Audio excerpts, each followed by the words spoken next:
Frágeis e fortes, saúde e doença, esperança e desespero, vida e morte. Que linha tênue separa estas realidades da existência humana? Como enfrentá-las quando precisamos encará-las de frente? Será que um dia estaremos preparados para isso?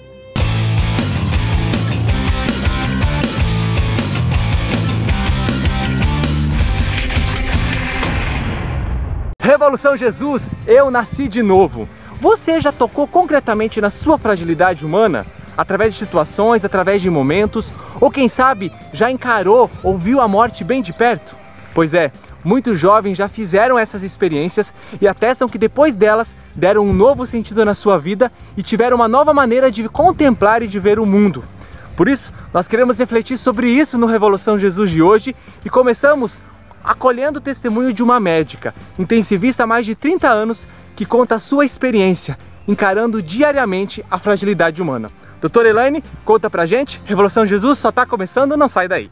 Na sua profissão, enquanto médica, eu acredito que muitas vezes a senhora se depara com situações da existência, dessa fragilidade da existência humana e com várias reações, né? O ser humano ele pode ter muitas reações diante de uma situação de impotência, de desespero, de medo. Como que as pessoas reagem diante dessa fragilidade, quando ela toma consciência de que aquela vida é tão frágil e que ela de alguma forma pode correr perigo? Quais são os tipos de reações que a senhora vai percebendo nesses anos de trabalho, assim, as mais reações que a senhora já viu as pessoas tendo? Eu tenho 32 anos de formada. Desses 32, eu tenho 34 trabalhando em CTI. Então, durante esses longos anos, eu já vi todos os tipos de reação. E assim, eu vejo que a grande reação, aquela que move na hora, é realmente o medo daquilo que ela não conhece, do improviso, né, do que aconteceu de imprevisto na vida da pessoa. Então, vem aquelas pessoas que reagem com agitação intensa, vem a raiva, vem o choro, vem a incredulidade, e chega gritando, e chega cobrando, e chega chorando, né? Tem aquelas pessoas que procuram realmente se controlar e tenta falar com o médico, tenta escutar, né? Tenta ficar mais sóbria até para ajudar as outras pessoas da família. Tem aquelas pessoas que, assim, a surpresa é tão grande, né, que ela fica apática. Paralisa. Ela não consegue nem conversar. Você está falando com ela, é como se a pessoa não estivesse nem entendendo o que está acontecendo, né? E tem aquelas outras pessoas que vão até para o fanatismo, né? E voltando ao quadro da agitação, né? Que não quer escutar o que você está falando e que te interrompe e que não deixa muitas margens para você ajudá-la naquele momento.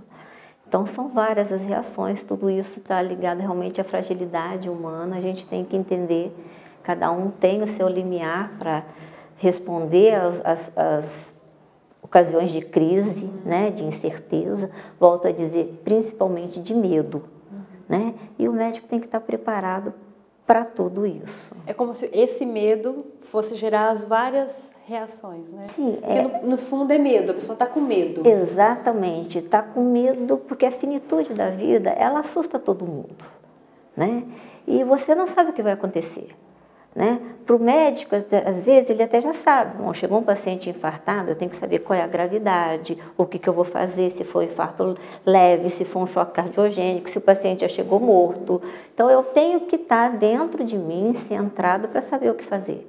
Mas a pessoa, o leigo, né, que a gente fala, né, ele não sabe o que vai acontecer. Ele não sabe por que a pessoa está ali, por que Deus permitiu que aquilo acontecesse, o que vai acontecer, se a pessoa vai conseguir sair dali, se ela vai voltar para a vida dela, se você também vai conseguir voltar para a sua própria vida. Então, as reações são muito diferentes. Ela ficou 23 dias na UTI, sendo 13 dias em coma profundo. Foi vítima de uma leptospirose, teve falência renal e teve um quadro de hidrocefalia. Se sobrevivesse, teria graves indícios de sequelas. Porém, ela sobreviveu. Eis que o milagre da vida acontece e ela não ficou com nenhuma sequelas. Ela está aqui para contar o seu testemunho para nós. Vamos conhecer agora a Catherine?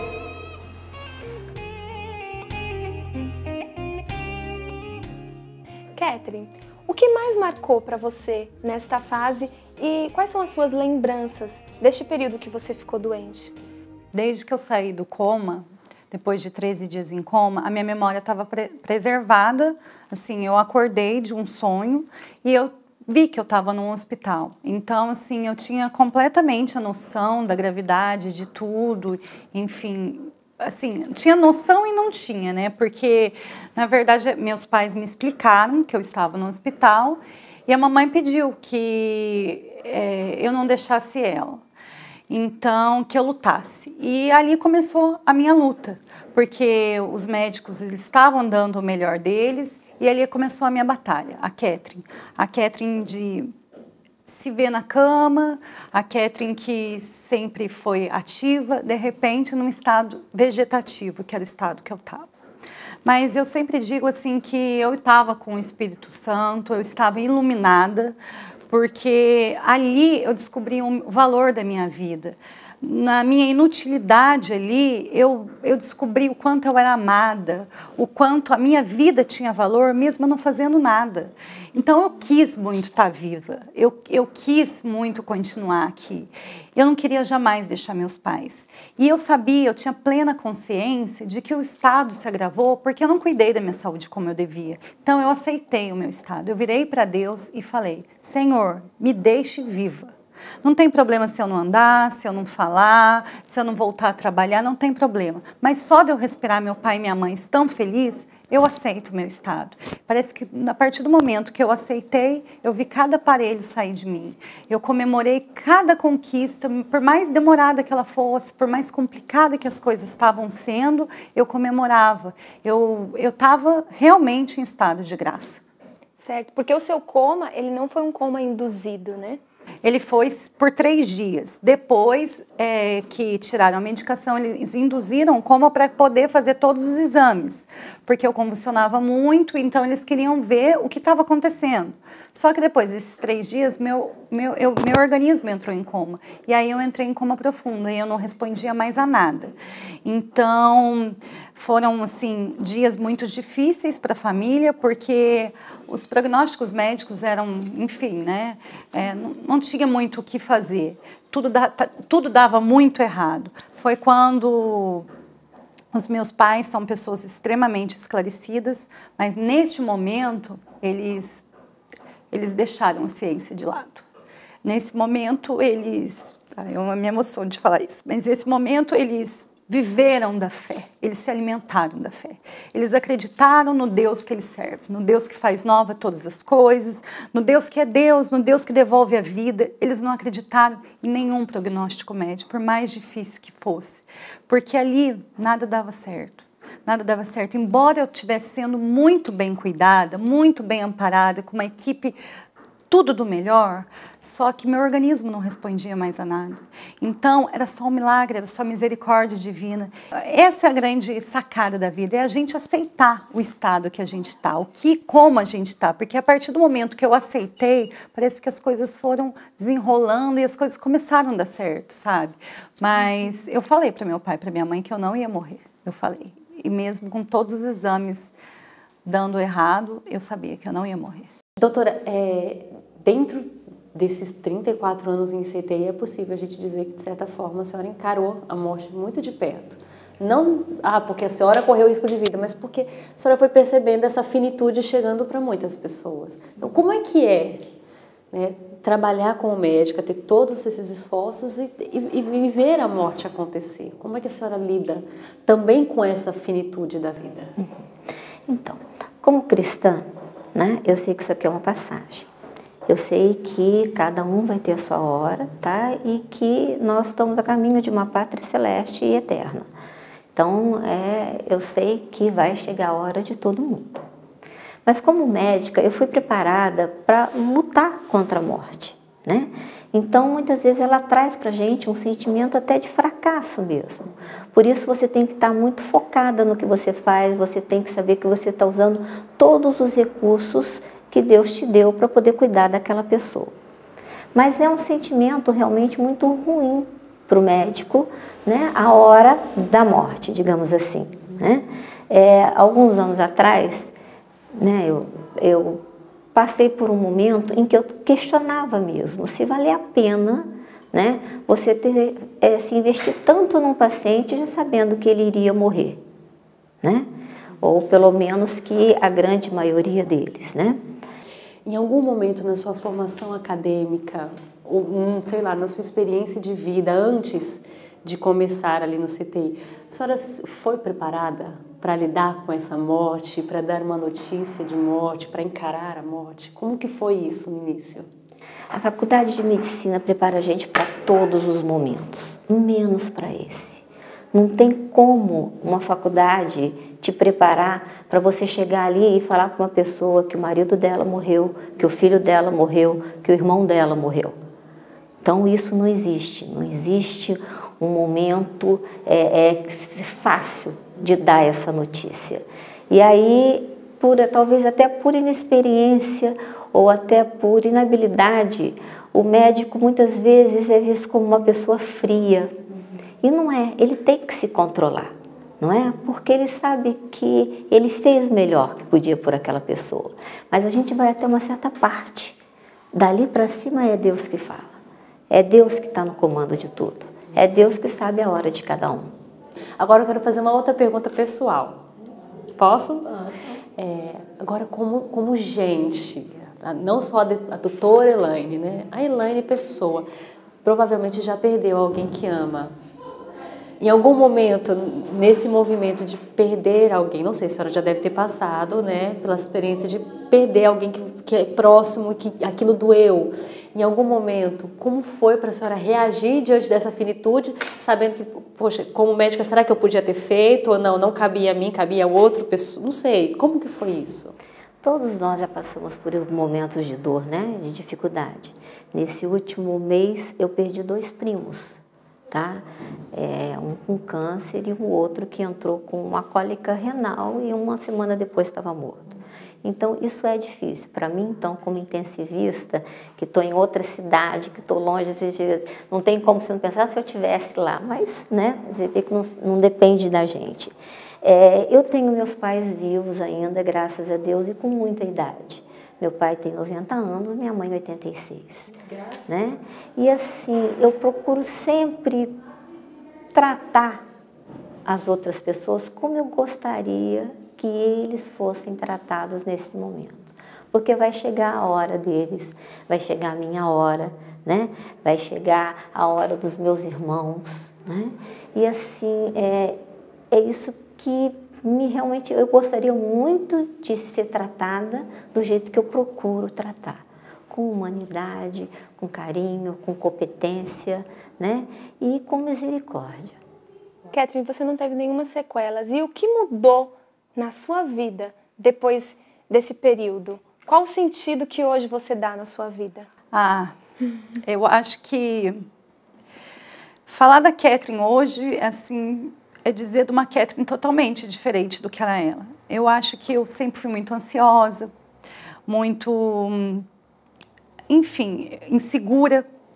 Eu acho que aquela Catherine não existe mais. Hoje eu sou uma Catherine que fala com mais clareza, que expressa as emoções, que ama mais, que tem mais vontade de viver, que ama a vida, que conhece a fragilidade da vida. Eu aprendi a rezar pelas pessoas, porque eu acho que o maior presente que a gente dá a alguém é a oração. Sim. Porque eu recebi muita oração e eu sei que isso é o fundamental, essa troca de energia, de abraço.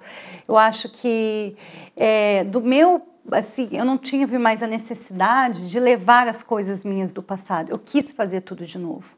Então, assim, tudo hoje na minha vida é muito diferente. Embora as marcas eu tenha, a marca da tráquea, as marcas do acesso de catéter, eu falo que eu não troco a minha vida de hoje pela minha vida de antes, onde eu não tinha meu corpo marcado, mas eu não tinha, eu acho, a Catherine que eu sou hoje, grata. Eu acho que essa é a palavra que me resume. Quando eu não dou conta de alguma situação, porque a gente é humano, não existe nenhum espírito de santidade em mim. Eu acho que eu tenho fé, mas não existe, eu sou humana. Às vezes, quando a gente começa a reclamar muito, passa por situações, assim, difíceis, que eu começo a blasfemar muito, eu tenho 2 anjos da minha vida, que são meus pais, e eles me lembram de onde eu vim. E eles fazem eu pisar no chão, pôr pé na eles me empurram para a consciência e falam, Catherine, olha o que Deus fez na sua vida. Então, assim, tudo se torna pequeno, porque eu sei que quando eu não tenho, a Catherine não tem capacidade de resolver, de decidir, eu me entrego para Deus, porque a minha fé hoje é tão grande, muito maior do que era, que eu sei que Ele pode resolver por mim. Ele me livrou da morte. Então... E para você, assim, você acredita que você nasceu de novo? Eu acredito que eu nasci de novo. E o que significa para você isso, nascer de novo? Eu acho que é uma tremenda uma responsabilidade, mas assim, não vou dizer para vocês que eu me questiono muito, porque ainda mais esse ano que eu perdi algumas pessoas queridas, então eu comecei a questionar muito a vida, mas eu nasci de novo, eu não só nasci diante de um quadro grave, quanto eu nasci enquanto pessoa, entendeu? Eu acho que eu me tornei um ser humano melhor para mim, sabe? Melhor para mim, melhor para o outro.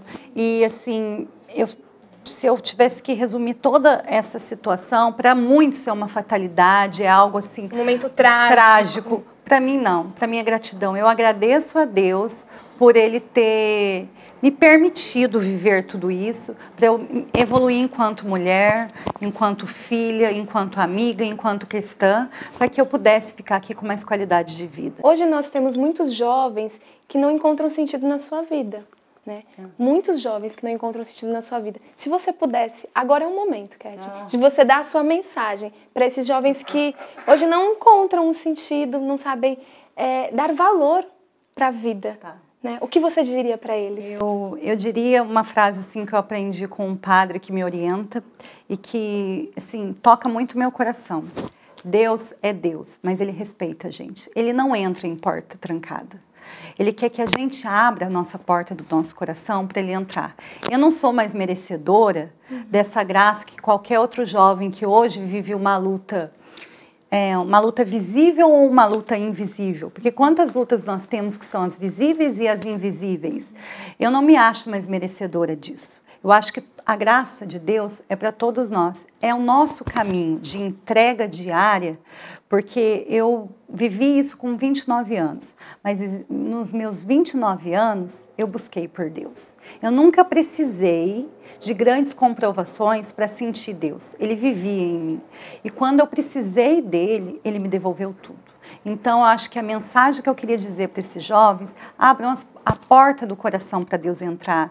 Deixa Deus trabalhar, deixa Deus capacitar. Por mais que você se sinta o último da fila, eu já estive no seu lugar, eu também já me senti a última da fila, mas para aquele lá de cima, eu fui a primeira. E você pode ser um desses, né?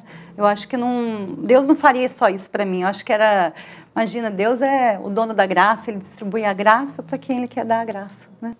E é de graça. É de graça. É isso mesmo. Obrigada, Catherine. Muito obrigada pelo seu testemunho, pela sua vida, né? Que evangeliza e que também nos salva. Né? A sua vontade de viver. As obras que Deus fez na vida da Catherine, pode fazer na sua também. O famoso dito nos afirma que a única certeza que nós temos na vida é da morte. Não será essa a maior fragilidade humana da qual todos nós estamos suscetíveis? O que tem a nos dizer um jovem que sofreu um acidente, encarou a morte de frente, viu a perda de alguém bem próximo? Pois é, será que a visão muda? Será que o sentido muda? É sobre isso que nós estamos falando no Revolução Jesus e o Charles conta pra gente como é que foi pra ele encarar a morte de frente.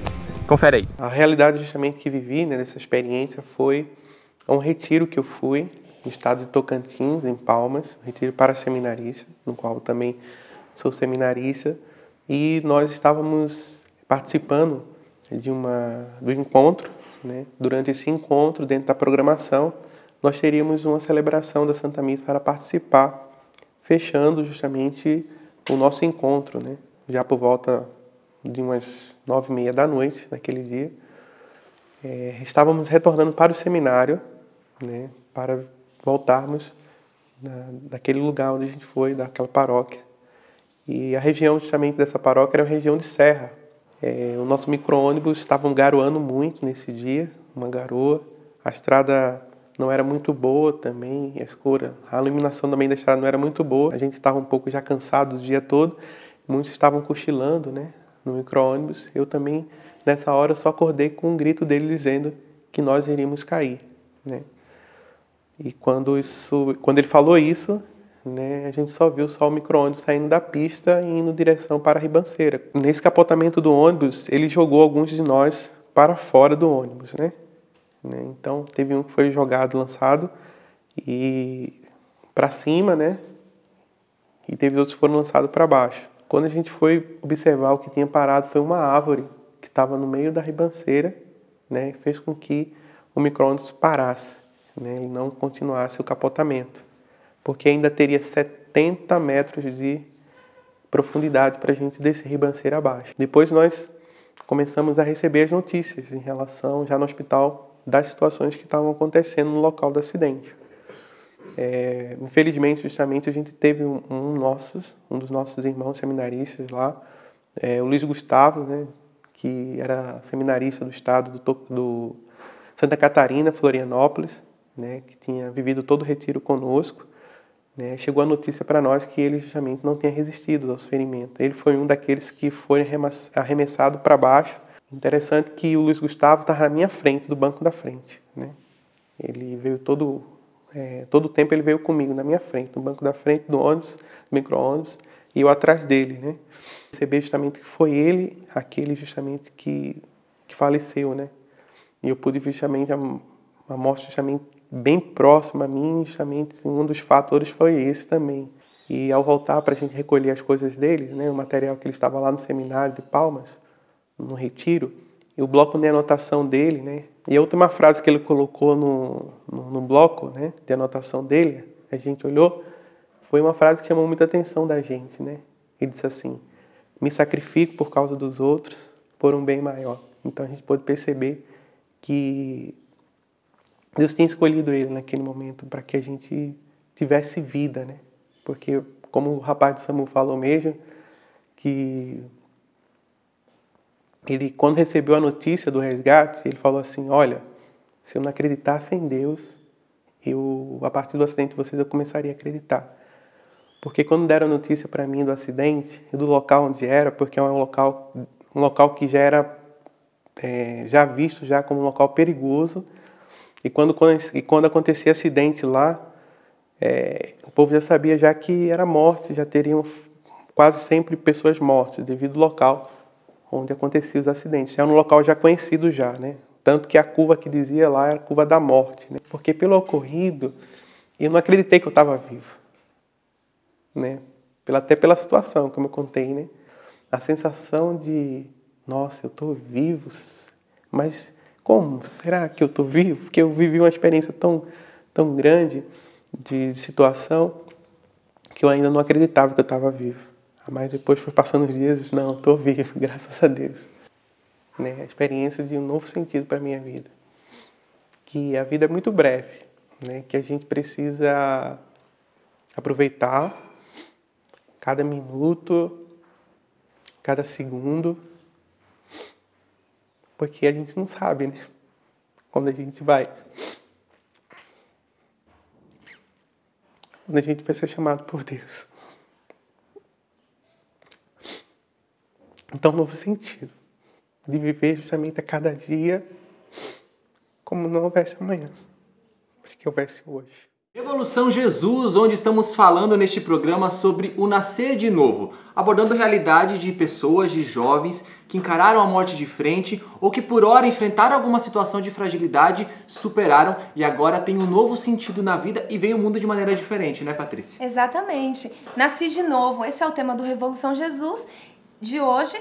E como nós vimos nos testemunhos que já foram passados, as pessoas que tiveram de frente a morte, né? Que viveram essas realidades, mas agora aqui no nosso Fala Aí, super descontraído, porque para falar desse tema, né, também precisa, assim, é um tema forte, então a gente tá aqui quente, né? Estamos aqui garantido com caldo com de feijão caprichado. Gostoso, um clima bem aconchegante, digamos assim, mas para dizer de algo que é do coração, sabe? Um assunto que é do nosso coração, assim, temos duas pessoas aqui que vão também falar como elas nasceram de novo após viver uma perda muito grande. Que é o outro lado da moeda, né, Patrícia? É o outro lado, não foram elas que enfrentaram a morte, mas de certa maneira, né? Sentiram a perda de perto por perderem entes queridos, né? Essa questão da morte que está no nosso cotidiano. Hora ou outra, podemos perder alguém e quando é de maneira repentina, ainda mais dolorosa, mas enfim.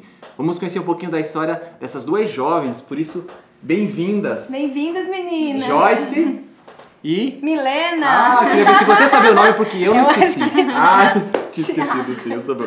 Bem-vindas à Revolução Jesus e obrigado por aceitarem o convite. Uma alegria ter vocês aqui conosco também. E já quero agradecer por darem o coração de vocês, né? Para o povo, mas também para nós. Dizer da experiência que vocês viveram e vivem hoje, a cada dia. Porque essa partida, claro, né, diz de algo doloroso, né? A perda sempre vai ser algo doloroso. E cada um tem uma maneira de enfrentar. Mas conte um pouquinho pra gente qual foi essa perda, como é que ela aconteceu na vida de vocês, tão jovens e que experimentaram isso bem de perto.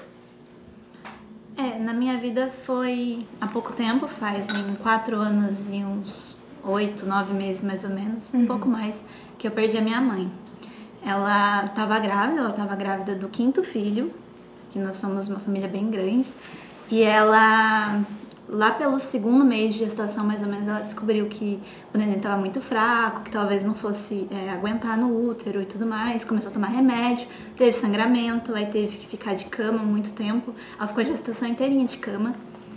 E aí quando chegou perto do 7º mês mais ou menos, já estava no 7º mês, o médico falou que não ia mais dar para ela ficar, porque ela estava perdendo muito sangue e corria risco de vida.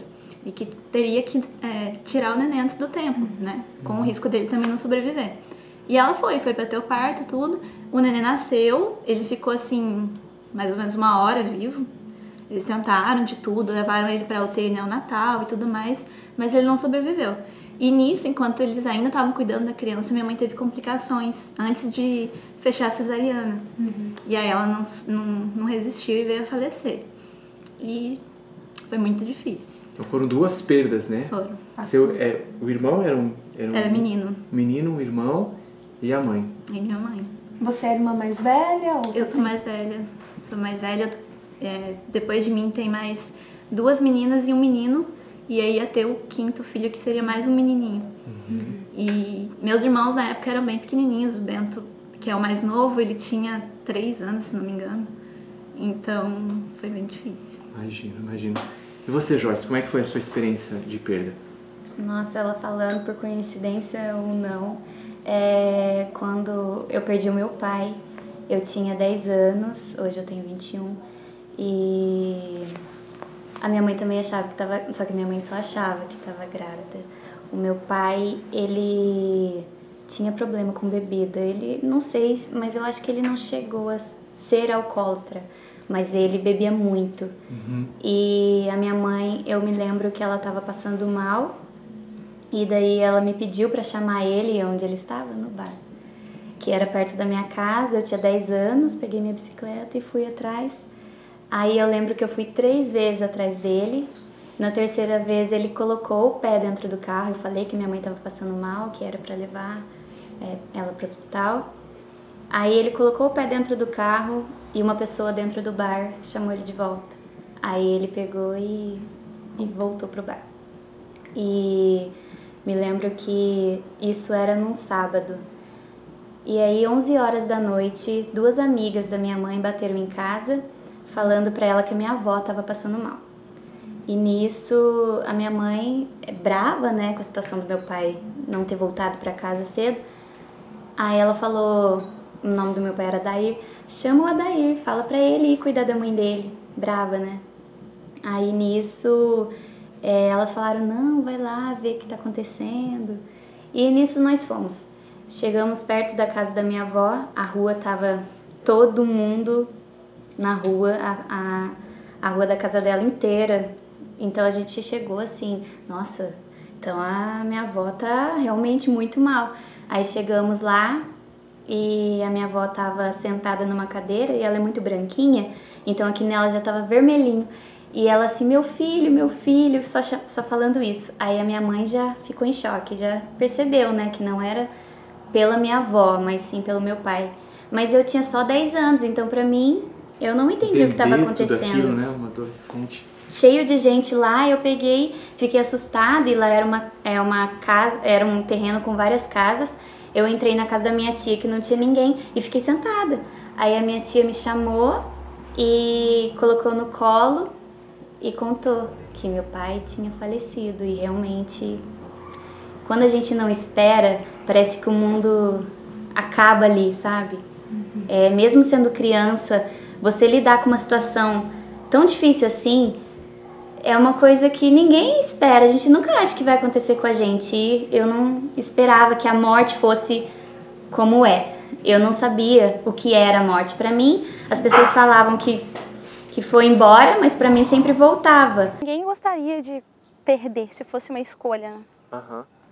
Mas a perda é um processo para o desenvolvimento.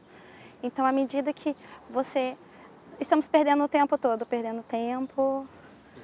tudo está se perdendo. Mas, ao mesmo tempo, a gente ganha a partir do momento que você consegue fazer dessa perda um aprendizado. Então, podemos, a partir das experiências vividas através da perda, ressignificar e trazer um novo significado, agregar para o ser que gostaríamos de ser no futuro. Milena, me diz uma coisa assim, quando a gente perde alguém, claro que a gente, né, lembra constantemente, ainda mais tratando de uma mãe, né? Quais são as boas memórias que hoje você resgata da sua mãe? Quando você fala da sua mãe, porque é interessante que do momento de dor, como a gente tem a capacidade de superar, e como que esses momentos acabam se evidenciando mais, né? Lembrando, assim, pra Milena hoje, claro que são muitos, mas qual pra você é muito vivo ainda, né? Porque são esses momentos que não terminam, né? Tranquilamente. Tranquilo. Pra mim, assim, o que mais marcou dela é que ela sempre foi uma mulher de muita oração, sabe? Ela sempre foi da igreja, sempre... A gente veio morar em Cachoeira por causa da Canção Nova, porque ela era apaixonada, ela queria ver a gente, tipo, convivendo com todo mundo, estudando no instituto e tudo mais. E ela em casa, ela era a pessoa que, tipo assim, ela mantinha postura de esperança, sabe? Aquela pessoa que colocava ordem nas coisas, que falava, filha, tenha paciência, tudo tem seu tempo. Tipo, eu desesperada, eu quero isso, eu quero aquilo. E ela sempre falava, não, calma, vamos rezar, vamos entregar pra Deus, tudo pode melhorar, tudo pode acontecer, a gente precisa ter fé. Então, os bons ensinamentos que ela me deixou é o que me fez ser quem eu sou hoje, sabe? Foi força pra você. Foi. E foi tudo muito rápido também, porque minha mãe faleceu, ela saiu de casa numa sexta-noite, porque ela tava passando muito mal.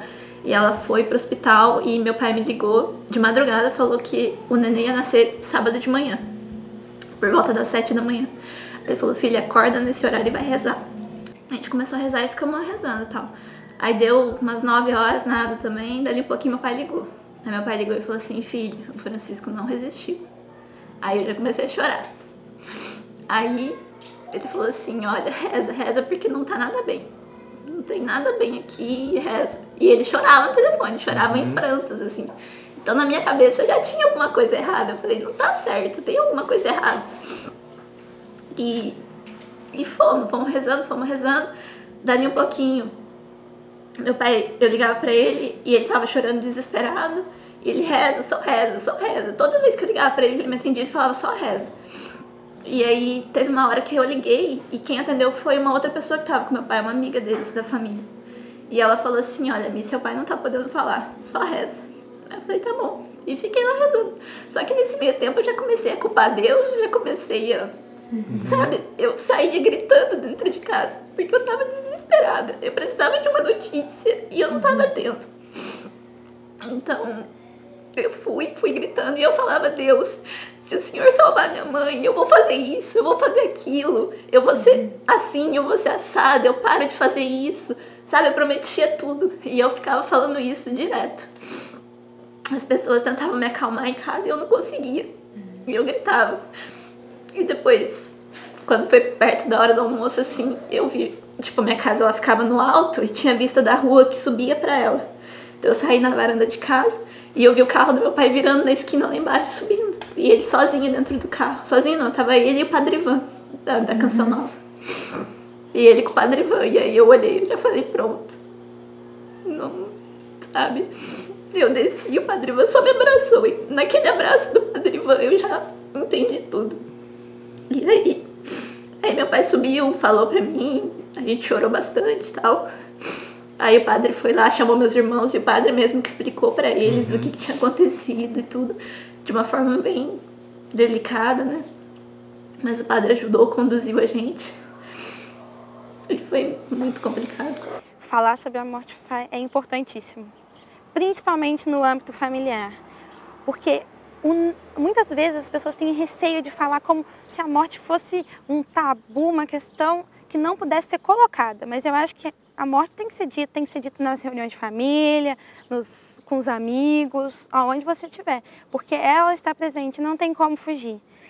Então, quando você traz a morte, você discute sobre isso, quando ela chegar, não vou dizer que vai ser fácil, vai ser difícil, vai ser sempre difícil, mas você vai conseguir superar essa questão porque você vai ter conversado sobre isso, você vai ter exposto seus sentimentos, você vai conseguir falar sobre ela quando ela chegar.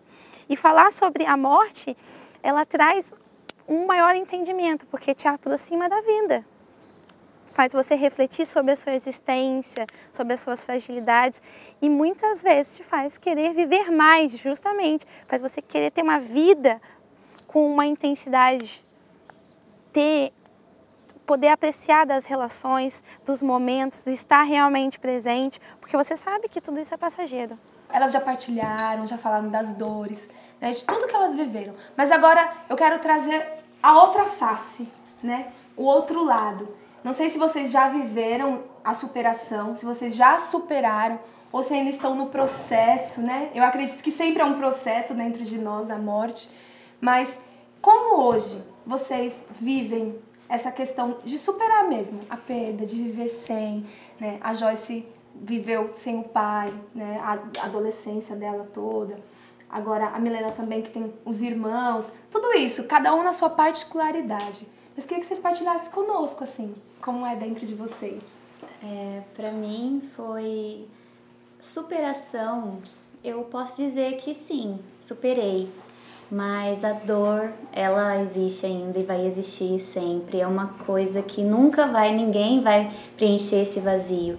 E a minha superação veio de Deus. Não tem outra afirmação que eu posso te falar. Porque é diferente da Milena. Os meus pais não eram muito de oração, mas a minha avó sim. E ela que me levava. Te levou pra Deus. Sim. Tanto é que quando meu pai faleceu, eu cantava no coral da paróquia.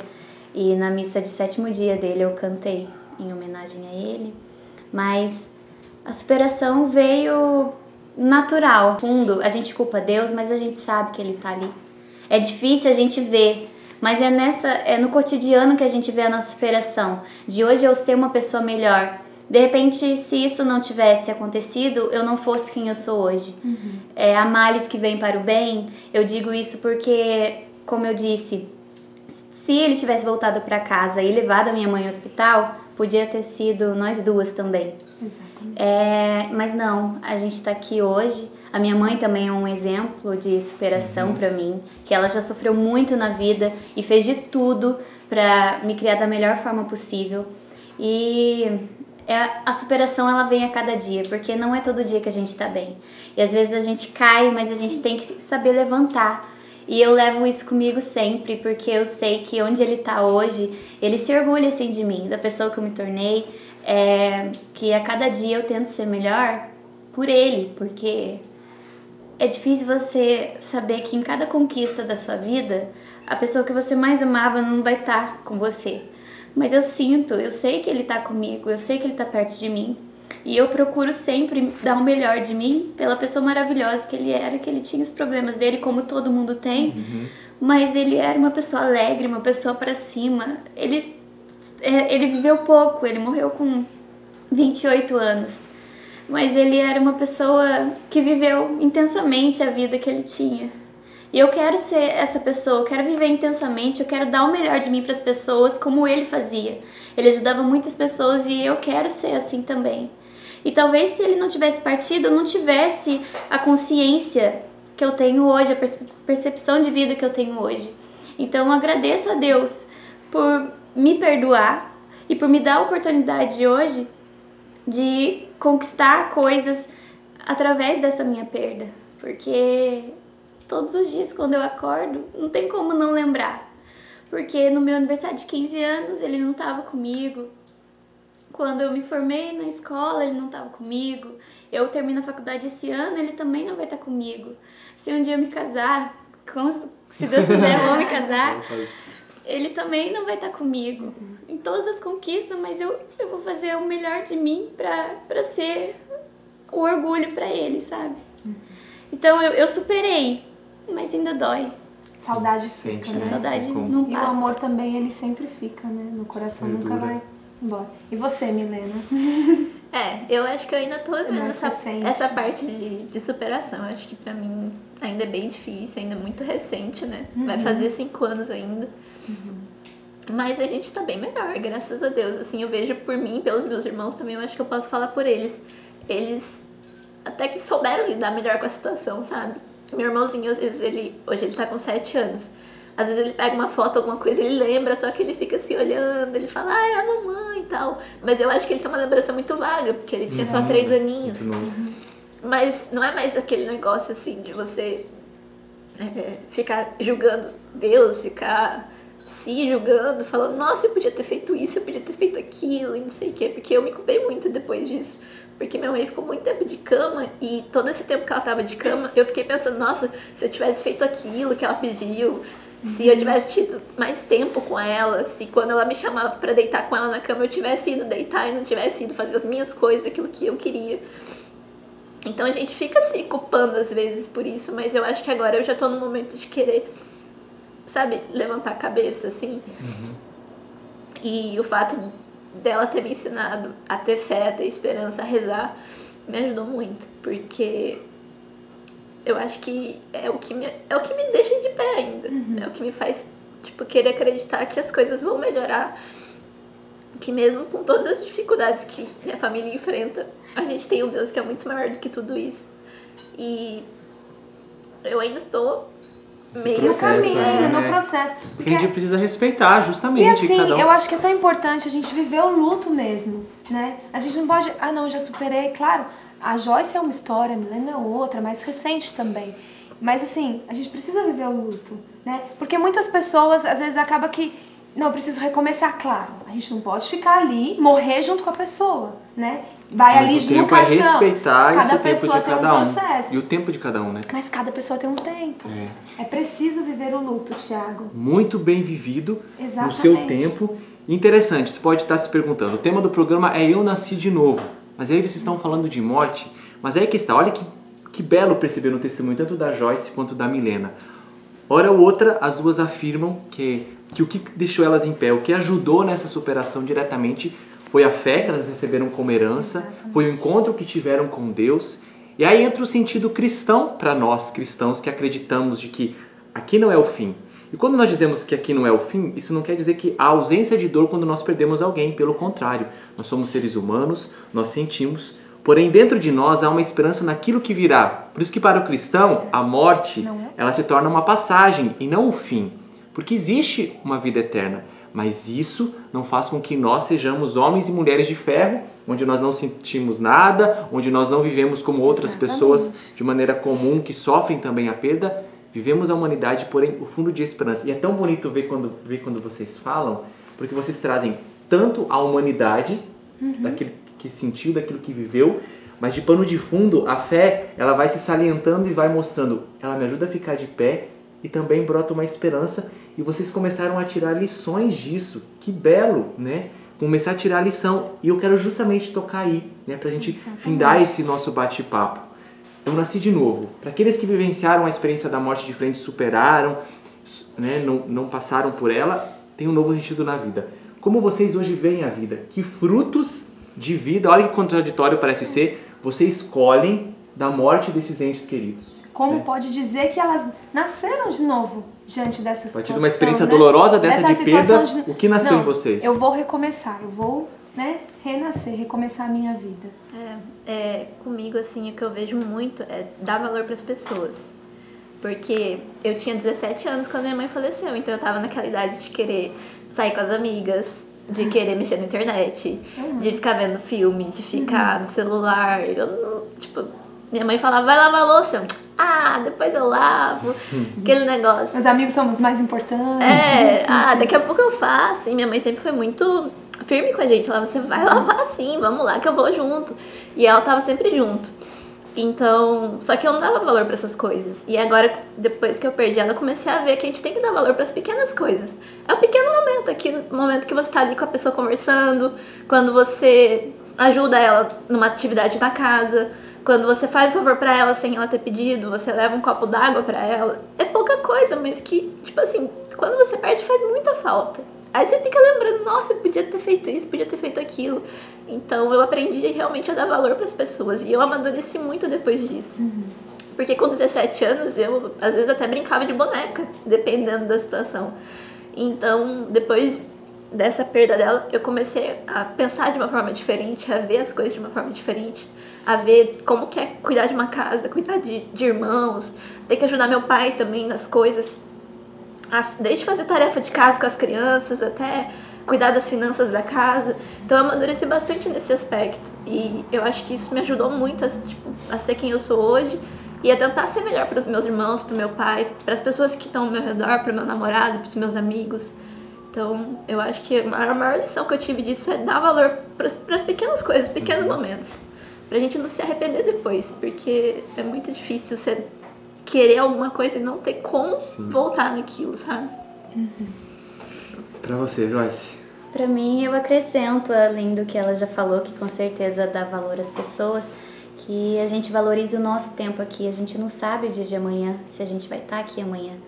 Então, não deixa pra depois. É muito clichê falar isso, mas é a realidade. A gente não sabe quando a gente sair daqui o que vai acontecer. Então, a vida é curta, gente. A vida é muito curta. Não deixa de falar, não deixa de demonstrar, não deixa de agir. Não pensa que você vai ter sempre aquela pessoa do seu lado, porque você não sabe. Então, valorize as pessoas. Valorize cada momento que você tiver com as pessoas que você ama. E até aquelas que você acha que não são importantes para você. Às vezes, aquilo que você falar pra ela vai ser o que vai fazer ela feliz no dia ou muito infeliz naquele dia. Então, eu tento a cada dia dar o melhor de mim pelas pessoas. E foi a lição que eu tirei. A minha maneira de vida hoje é de aproveitar o hoje. Nem sempre a gente faz isso. Às vezes, por preguiça, a gente se acomoda nas coisas, mas é o que eu tento. Eu quero sempre dar o melhor de mim em tudo que eu fizer. E eu levo a vida assim hoje em dia. Então, de tudo a gente tira uma lição. E a minha foi essa, valorizar as pessoas. Que belo e edificante, né? Mais do que uma teoria, a gente está trazendo aqui experiência de vida. Nada de quem sentiu na pele, né? Pode dizer. Quantos jovens, ou você que está aqui nos acompanhando, também vivenciaram, ou quem sabe estão vivenciando, né? Essa realidade da perda. Mas que esses testemunhos possam te ajudar, nos ajudar frente a isso, a também encarar dessa forma. E é assim, até contraditório, mas na morte há vida, né? Uma coisa que me vem muito forte é isso. Que às vezes você tá aí nos acompanhando e você tá pensando, talvez você perdeu alguém essa semana, não sei. Às vezes você tá muito recente pra você ainda. Você pode, não, pra mim acabou, não dá. Mas na morte há vida. Né? Existe vida ainda, diante de uma situação dessa, ainda existe vida, a gente precisa continuar. Parece contraditório, mas parece é muito real. Parece contraditório, mas é real, real, na morte é a vida, né? Então a gente precisa continuar, lutar e amar, né? Justamente, aproveitar o tempo e as pessoas que estão valorizar, ao nosso lado, né? Porque a gente não sabe amar. quanto tempo Às tem. vezes a gente perde tempo com tanta coisa, tanta bobagem, né? Então a gente precisa amar. Meninas, obrigado, viu? Eu digo pessoalmente, saí muito edificado pela partida de vocês. Fui evangelizado pela experiência dolorosa, mas que gera vida no outro. Pode ter certeza que a partida de vocês gerou muita vida em muitos corações.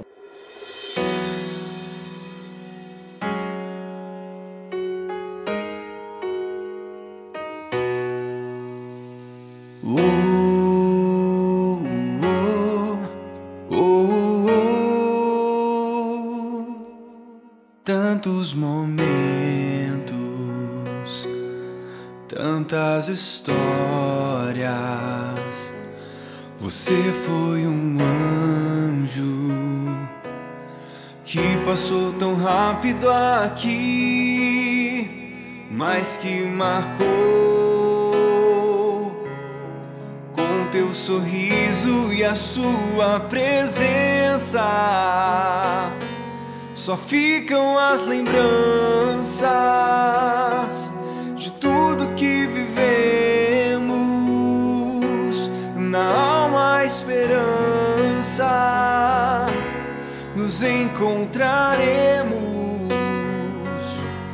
só ficam as lembranças de tudo que vivemos. Na alma a esperança, nos encontraremos.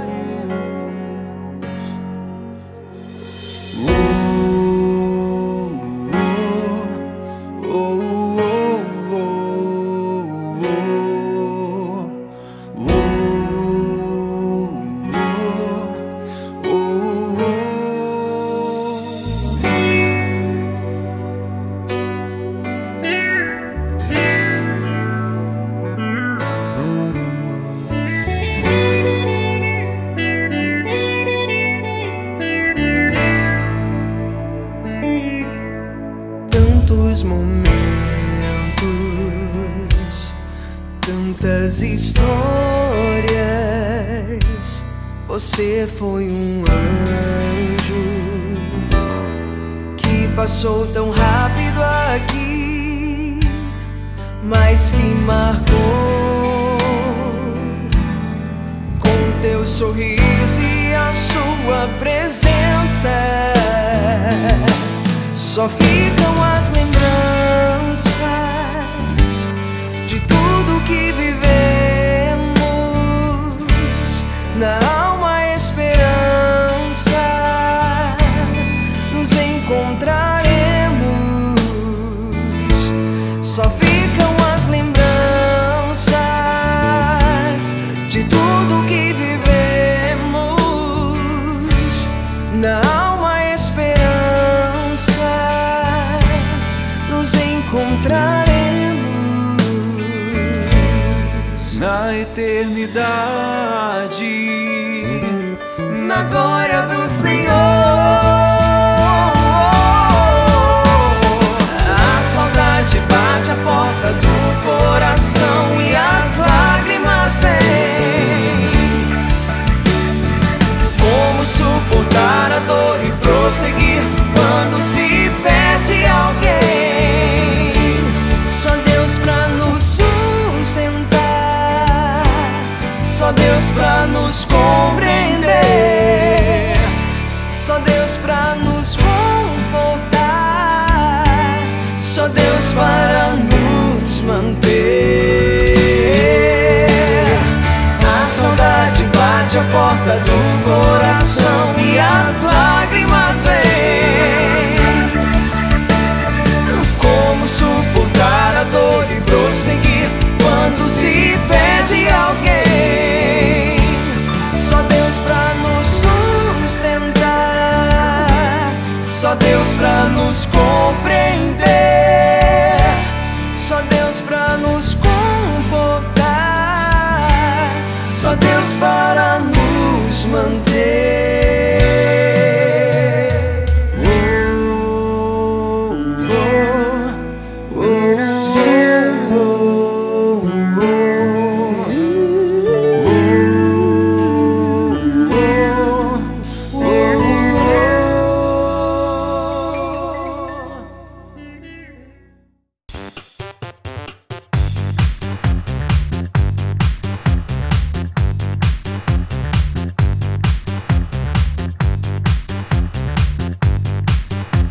CançãoNovaPlay.com. Assine já!